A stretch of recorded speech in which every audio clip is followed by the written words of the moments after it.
બનાસકાંઠાથી સમાચાર મળી રહ્યા છે। ભાજપના મહિલા નેતા નૌકાબેન પ્રજાપતિ જેમણે અનામત મુદ્દે નિવેદન આપ્યું છે। પ્રદેશ ભાજપના મહિલા નેતા છે નૌકાબેન પ્રજાપતિ જેમણે વિવાદિત નિવેદન આપ્યું।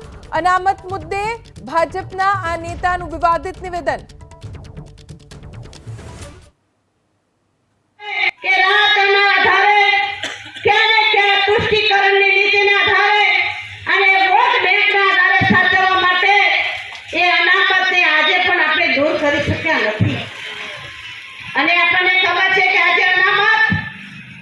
एक माथानो दुखाव बनी रह्यो छे। आज अनामत एक माथानो दुखाव बनी रह्यो छे। आज अनामत एक माथानो दुखाव बनी रह्यो छे। आज देशनी अंदर આપણું આર્થિક સ્તર સુધરીને આજે 5મા સ્તરે આપણે જઈ રહ્યા છીએ। એક ભારતના એક નાગરિક તરીકે આપણી શું ફરજ હોઈ શકે કે ભારતની દેશની જે પ્રોપર્ટી જે છે જેની મિલકત છે એ આપણી છે એનું જતન કરવાની ફરજ આપણી છે। માત્ર એક 15મી ઓગસ્ટ અને 26મી જાન્યુઆરી એનો ઉત્સવ ઉજવવાથી એ રાષ્ટ્રપતિ કહેવાતી નથી। અનામત માથાનો દુખાવો બની ગયું છે અને વોટ બેંકને સાચવવા માટે અનામતને દૂર નથી કરી શક્યા। આ શબ્દો એક નેતાના અને એ પણ કોના જેની સરકાર ગુજરાતમાં છે। ભારતીય જનતા પાર્ટીના મહિલા નેતા નૌકાબેન પ્રજાપતિ જેમણે અનામતને લઈને આટલું વિવાદાસ્પદ નિવેદન આપ્યું એટલે સવાલ પણ ઊભો થાય કે જો ભારતીય જનતા પાર્ટીનું તો અનામતને સમર્થન છે તો પછી ભાજપના જ નેતા નૌકાબેનને અનામત માથાનો દુખાવો કેમ લાગે છે? વોટ બેંકને સાચવવા માટે અનામતને દૂર નથી કરી શક્યા। અનામત માથાનો દુખાવો છે આવા શબ્દો એક ભારતીય જનતા પાર્ટીના નેતા પાસેથી સાંભળવા મળ્યા। ભાભરમાં પ્રજાસત્તાક દિવસની ઉજવણીનો કાર્યક્રમ હતો અને એ વખતે પ્રદેશ ભાજપના મંત્રી નૌકાબેન પ્રજાપતિએ આ નિવેદન આપ્યું। પ્રદેશ ભાજપના મંત્રી નૌકાબેન ખુદ આપણી સાથે જોડાઈ ગયા છે। નૌકાબેન, ગુજરાતમાં ભાજપની સરકાર, આપના પક્ષની સરકાર સમર્થન ભારતીય જનતા પાર્ટી અનામતનું કરી રહ્યું છે। તમે કેવી રીતે એમ કહી શકો કે અનામત માથાનો દુખાવો છે?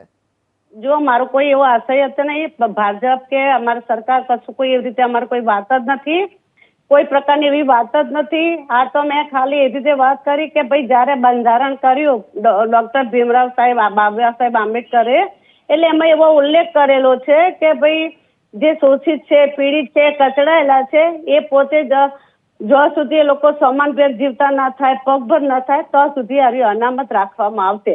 મેં મારો ઉલ્લેખ એવી રીતે કરેલો છે બેન, અને મારે કોઈ સમાજ પ્રત્યે કોઈના પ્રત્યે મારા કોઈ દ્વેષભાવ નથી, મારા કોઈ દ્વેષભાવ નથી। અને તેમ છતાંય મારા સમજવામાં કોઈને કોઈ કદાચ કોઈ લાગ્યું હોય તો હું માફી માંગુ છું। નહીં, આ તમારા શબ્દો છે ને કે વોટ બેંકને સાચવવા માટે અનામત ના, વોટ બેંકને સાચવવા નહીં એટલે એમ કે જે તે સમયની વાત છે ભાઈ। અત્યારે એમ કે જે વખતે ભાજપની સરકાર તો હવે તે જે તે સમય વખતે એ વખત ચાલ્યું આવે છે એટલે એ તકલીફ થાય કે અનામત 10 વર્ષ માટેનું હતું।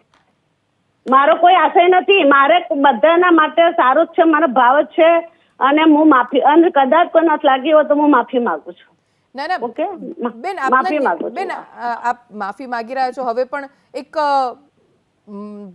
ભાજપના મંત્રી તરીકે તમારે આવા શબ્દો બોલતા પહેલા વિચારવું ના જોઈએ કે પાછળથી પછી માફી પણ મેં કશું એવી વાત જ નથી, મારે કોઈ જાતને ખાલી મેં તો બંધારણની અંદરથી વાત કરી છે। મારે કોઈનો વિરોધ નથી, કોઈના અનામત મારે કોઈ નથી એવી રીતે, મારે કોઈ જાતનો એવો ભાવ જ નથી તમને કહેવાનો। તો પછી કેમ આવું બોલવું પડ્યું બેન?